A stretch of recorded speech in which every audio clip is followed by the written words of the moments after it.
Misteri kematian Habib Ahmad Dian Aidit, ditembak, kemudian dicampakkan ke sumur. Kisahnya sebagai berikut. Di-subscribe dulu, agar selalu menyimak sejarah Nusantara berikutnya. Terima kasih. Assalamualaikum warahmatullahi wabarakatuh. Salah satu tokoh yang terkenal di tahun 60-an adalah Habib Ahmad, tokoh keturunan Ba'alwi Hadramaut bermarga Aidit. Ia juga mengubah namanya menjadi Dipa Nusantara atau Diin, agar terkesan sebagai orang Nusantara. Jabatannya sebelum peristiwa G30 SPKI cukup mentereng. Ia menjabat sebagai Sekjen Partai Komunis Indonesia.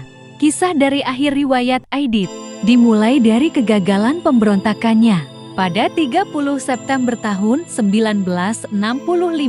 Kegagalan pemberontakannya tersebut menjadikan Aidit sebagai tersangka utama upaya kudeta tersebut. Setelah gagal dalam upaya kudeta yang dilancarkan dari Jakarta itu, Aidit kemudian melarikan diri, sembunyi dari kota satu ke kota lainnya. Sementara, tentara yang waktu itu sudah dikuasai oleh Jenderal Soeharto terus memburu keberadaan Aidit. Pelarian Aidit dari kejaran tentara berakhir di Solo. Waktu di Solo, ia bersembunyi di Gang Sidareja, Sambang di rumah Mbok Harjo, yang juga disewa oleh Pak Kasim sekeluarga.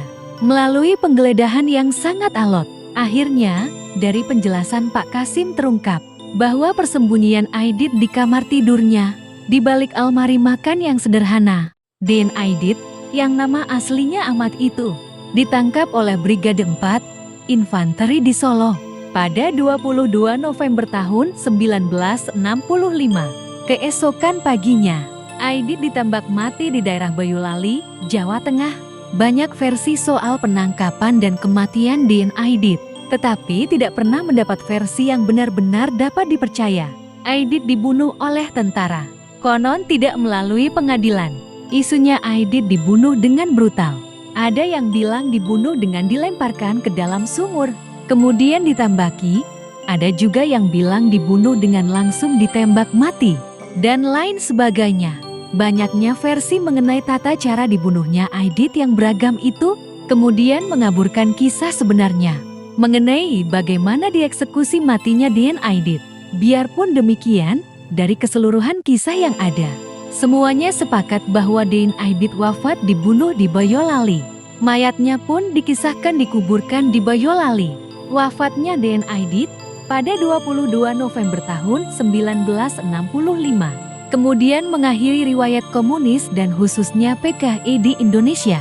PKI dibubarkan dan menjadi partai terlarang di Indonesia setelah itu oleh Sejarah Nusantara. Demikianlah sejarah Nusantara kali ini. Dan nantikan sejarah Nusantara berikutnya. Terima kasih. Wassalamualaikum warahmatullahi wabarakatuh.